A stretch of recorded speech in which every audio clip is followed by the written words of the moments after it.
Hello, today we'll be replacing the thermostat in this 2016 Camaro with the 3.6 liter LGX engine.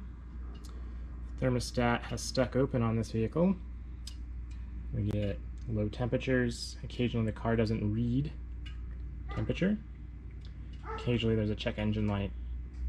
So in this video we'll be documenting the process to remove and replace.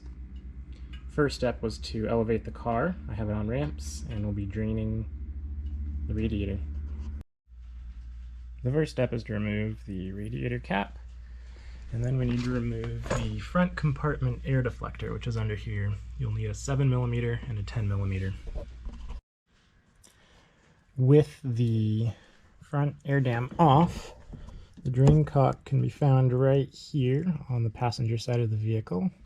So front of the vehicle back here, we'll stick a pan under it and open it up.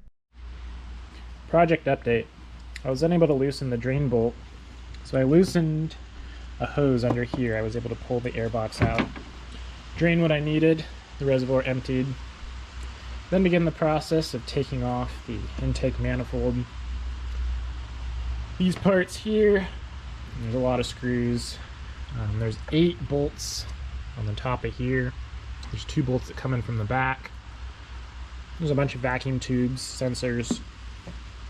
No real connectors you have to worry about.